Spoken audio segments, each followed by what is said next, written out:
What is up, Yugi fam? Today I have an updated list of Beetroopers. So, I'm not sure if I could call it a true updated list. I want to say it's a different version of the deck, maybe um, just a different take, new techs, stuff like that, new ideas. The deck is still new. It just recently came out, so I think there's a lot of wiggle room until we get more support, until things become a bit more obvious, a bit more clear in terms of ratios, what to play 100% of the time, what not to play, what makes sense, what doesn't make sense. But I think sometimes you have to consider um, options, especially ratios, stuff like that, from a mathematical point of view, especially if you're trying to make the deck as consistent and as competitive as possible. So yeah, I'm excited to share the changes with you guys. Definitely took some inspiration from other players piloting the deck, and I really love it, man. I like to give and take. So anything that I see that makes sense, I won't be stubborn about it. Obviously, if you want to grow as a player, I think you should be open to new ideas and new options and whatnot. So anyway, let's get right into the deck profile. It's 40 cards. And before I get started, I know people are going to ask, these sleeves are from Imperium Duelist. I'm not sure if they're still available, but you can check out their website. I'm not affiliated or anything, just I know people are going to ask. So, yeah, these sleeves, over sleeves, are from Imperium Duelist, okay, for anybody that is wondering. So, yeah, let's get right into it. We have, for our starters, obviously, for the Beetrooper monsters, we have 3 Scout Buggy.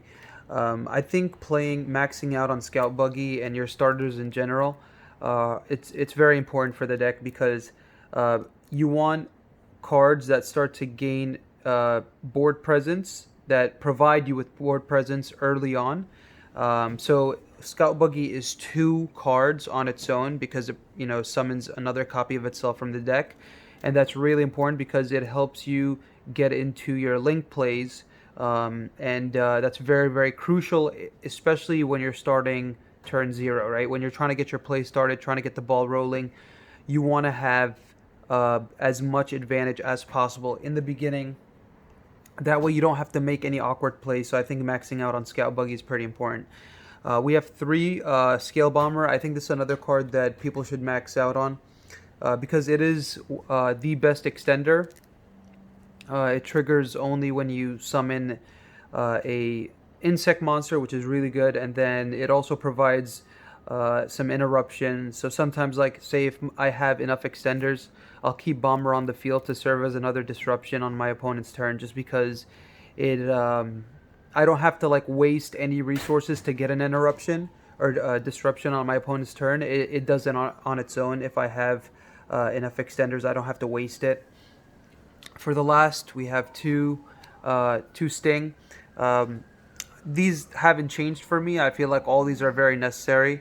Um, Sting Lancer, you want to have access to 2. Trust me, you want to have access to 2 because you want to search 1 because it is a disruption. It manipulates the graveyard. And you want to take that into consideration when you're going up against decks like Drytron, where whether they tribute Ben 10 for cost, and then you could chain this to target Ben 10, shuffle it into the deck, so that way they don't get that insane amount of value. Or if they have a Drytron monster in grave and they tribute like another Drytron from hand for cost to summon that Drytron, you can also target that Drytron that they're attempting to summon and shuffle it back. And then on summon, it'll just gain you more advantage because you'll search for the field spell, or you'll search for the counter trap. If you're going first and you have this in hand, chances are you already searched for the counter trap, so you're going to just search for the field spell. So yeah, just things to consider. So you search the first one, and then you summon the second one to search for the counter trap. So one acts as a hand trap, the other one just acts as the counter trap searcher, and an extender, which is very important. Whoa, what the heck was that? So let's move on. We have our Battle Wasp engine. Again, I think most Beetrooper players will agree that you need to max out on this card. Sting the Poison is definitely that good. It's similar. It's better than Scout Buggy, where it will add any extender and then serve as disruption. That's why it's better than Scout Buggy, because later on in the combo or during your opponent's turn, you'll revive this to get an additional search on your opponent's turn, so you'll get follow up, and then it'll serve as like the monster negate. So definitely an amazing card. I do play Hulk, because I play Hulk, I can do like a one card play with this card where I'll just search Bullseye, summon Bullseye, go into Hulk, summon another copy of Sting from deck, and then go into what the heck's her name? The Link 3. There we go. Seraphim. And then Seraphim at least will allow me to revive this during my opponent's turn to get another search. So I have definite follow-up, and I have disruption with Sting the Poison just off that one card. So that's pretty nice. So yeah, you definitely want to max out on this card. This card's the best starter in the deck. I cut this to 2, and you'll see why later on in the deck profile. But Bullseye is definitely one of my favorite extenders because it doesn't lock you into insects or anything like that. Plus it has like that cute 200 burn damage. But I think that 2 is fine just because it's searchable, and it's like a hard once per turn that you're able to summon it. Same thing applies for Twin Bow. I like Twin Bow because Twin Bow doesn't require you to control anything, just summons itself out, but it does lock you into insects for the rest of the turn. So going second, as I mentioned in previous videos, when you're trying to OTK and build, trying to link climb into like Access Code, Unicorn, you're unable to if you get locked out of the extra deck, except with summoning insects. So keep that in mind, but I still think it's a very good extender just because it doesn't require anything. Like, you can get Nibiru'd, and if you still have this in hand, you could special summon it and then like try to continue your plays that way. So definitely things to keep in mind. One of my favorites is definitely Rapid Fire. Rapid Fire is one of your best follow-ups. It's also a very good like pseudo extender because you do get the additional normal summon. So if you do hard draw this guy, or you just search him off Sting the Poison, because you opened up like an additional extender, and you're like, okay, you know what, I'll just search Rapid Fire. And then Rapid Fire is similar to Battle Wasp, Sting, and Scout, where it equals 2 bodies, but it does require graveyard setup, obviously. So it's better to search this card and then revive something later on after you get that extra normal summon. But most of the time, it's just amazing follow-up, because when you search it off Sting during your opponent's turn, and then say they get rid of Sting, or they just like get rid of your board, then you have a normal summon that's going to revive the Sting, that's going to search you a Bullseye. So then this card as a follow-up just equals so much, because he'll be like a one card, why am I forgetting all the names right now? He'll be a one card Pico. So you'll get him, summon him, search this. Now you have 3 bodies. Use 2 of the bodies to go into Pico. Discard a random card. Target one other insect, which could be Rapid Fire, whatever you leave on the board. And then that's more than likely going to equal like your OTK, which is so busted. Let's move on though. So for the new edition, and I think it makes a lot of sense to play this card. 3 Galaxy Worm. So when you're looking at it from a mathematical point of view, you want to have a starter in your opening hand for sure. You don't just want to open a hand full of extenders, because those extenders don't get you like too much value. So like, for example, like if you open up this, and like this, right? So technically you can if you open all 3 of these cards, you can combo off, right? You can combo off, and I've showed this in my combo video. If you guys haven't checked that out, please check it out if you want to learn the deck. And because I do provide a good amount of information, and I take you step by step, in depth, through combos. So definitely check that video out. But anyway, so if you open up 3, you can combo off, right? But they don't provide anything on their own. So this card is an extender, this card's an extender, this card's an extender, but they don't provide you any additional extenders or bodies, because they're just serving to they're serving as extenders to complement your starters. Okay, so if I open this and this, it's amazing because I'll have an extra body with Galaxy Worm. Galaxy Worm is the worst starter, by the way. He's absolutely the worst starter, but what makes him strong is that he is two bodies, as I mentioned before. So like you normal summon this, while you control no monsters, that's the condition to activate the effect. So what's decent is that say you draw these two, right? You can still go normal summon Chainlink 1, Chainlink 2 to block him from like Ash, and then he'll still resolve to summon another copy of itself from the deck. So that's pretty cool that the condition is met that you control no other cards to activate no other monsters to activate the effect, so you can still like resolve this and then summon this. But he's the worst one because you have to control no other monsters, and he only triggers when this card's normal summon, so not on special summon. But even if you special summon him, you're going to control... I think the worst thing is that you have to control no other monsters to activate his effect. But again, can't stress this enough. You want to open up one of these starters, one of those 3 starters, so you have 9 copies.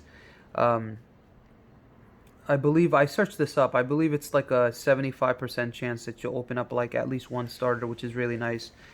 And at least like 1 extender. So you'll be able to have your full combo that way. So I think you guys should test this out. Consider if you want to pick these up, definitely pick up the ultras. They're dirt cheap right now. So take that into consideration. For our other broken insects, this card's an amazing normal summon. So like even if you open this card with an extender, it's just so good because you'll still be able to combo off, because you'll be able to search like Doom Dozer and then banish this and then get the ball rolling just because you're able to hard draw this card. This card's that busted.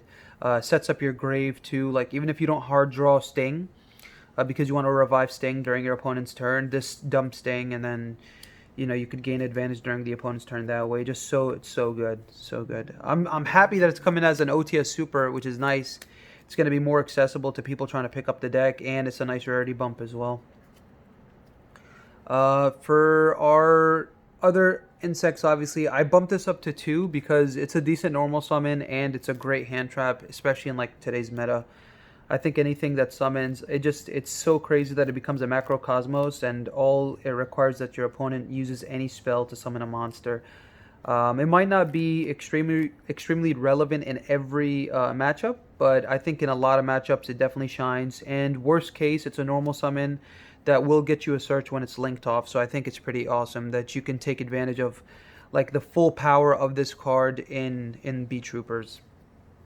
Let's move on to the one-ofs. We have 1 Gokipole, Gokibor. I think everybody should be playing some form of a insect vanilla, a level 4 specifically, because that's the only way you'll be able to resolve Gokipole's effect is if you search a level 4. But if you search that normal monster on resolution, you'll be able to special summon that monster, so it serves as an extender and removal. I just chose Gokibor for 2 reasons. 1, it's the artwork on Gokipole, and 2, it's low attack. It has 1200.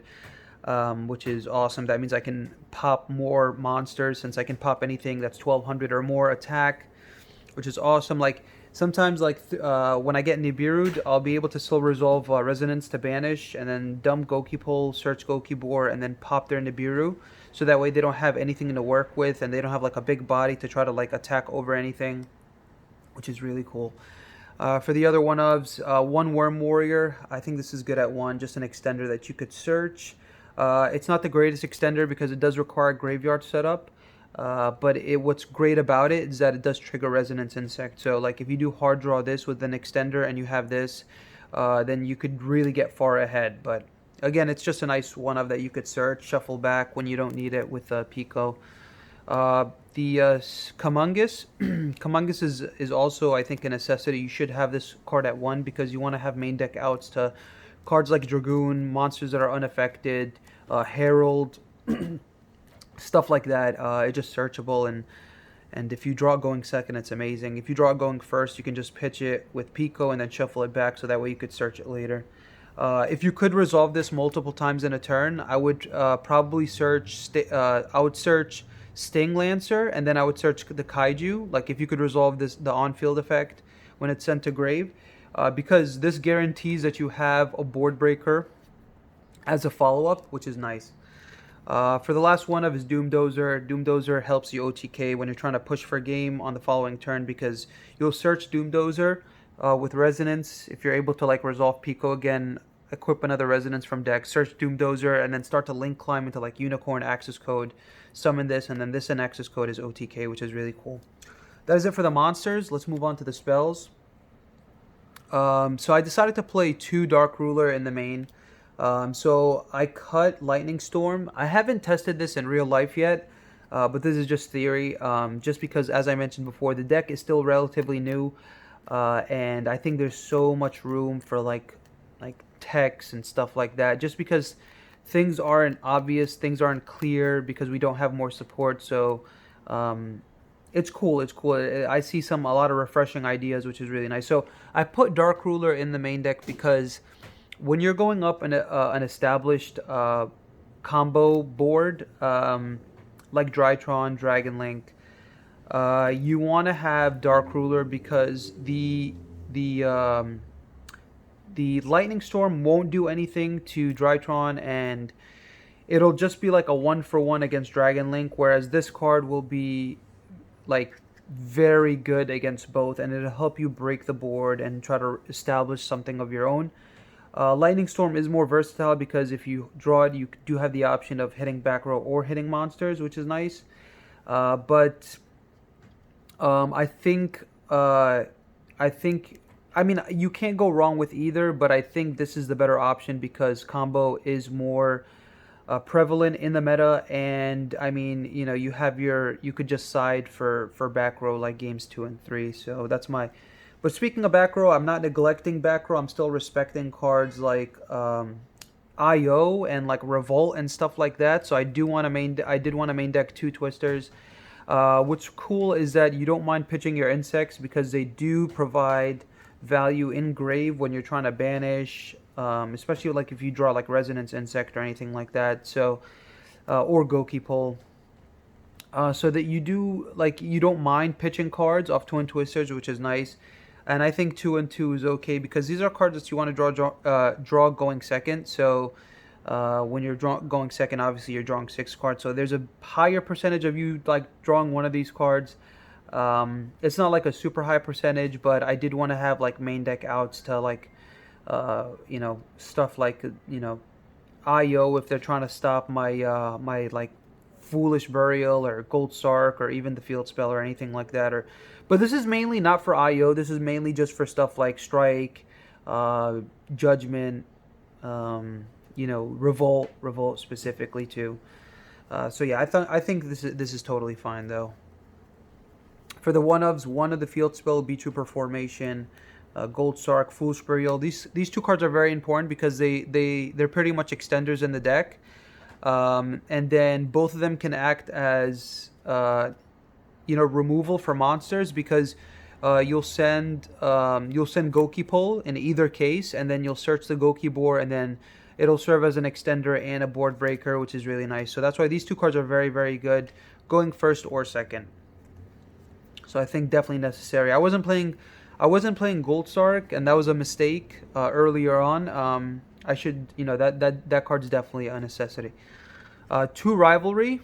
I took this from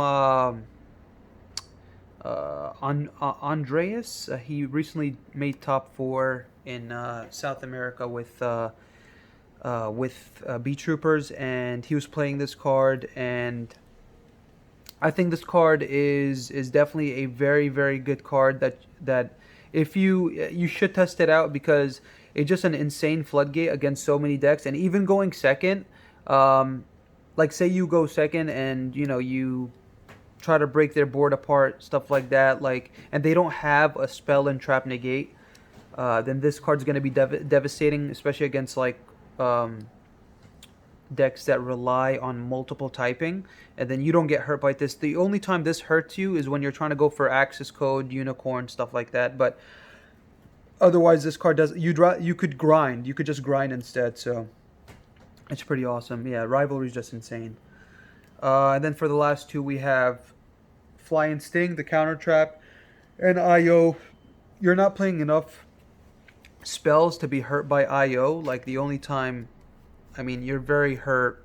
Like it's just you're running 7 spells. 7 spells isn't bad at all. Chances are you're going to be resolving these like during your turn. Twin Twisters is, I mean, if you're going against a deck that's going to be hurt by IO, Twisters is probably going to be like nothing because this is going to serve that purpose and better. And yeah, just insane. It's really good.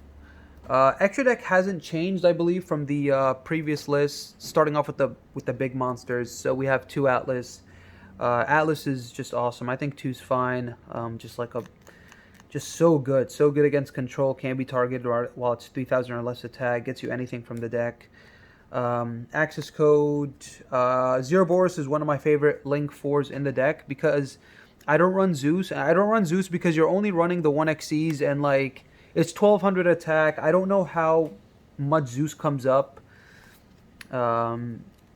It's just, I don't know, just doesn't seem that great with just like this 1xes. But I think Zeroboros is insane because Zeroboros, you could easily link climb into a Link 4 and trigger this. And Zeroboros banishes everything, which is better than like just sending.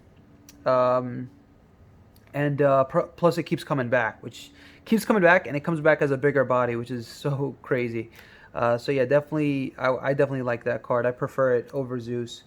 2 Seraphim, you want to have 2 because turn 0 you're summoning 1 off the combo, and then the following turn you want to have access to this one, so that way you can link off like cards that lock you into insects like Scout Buggy, Atlas, Armor Horn.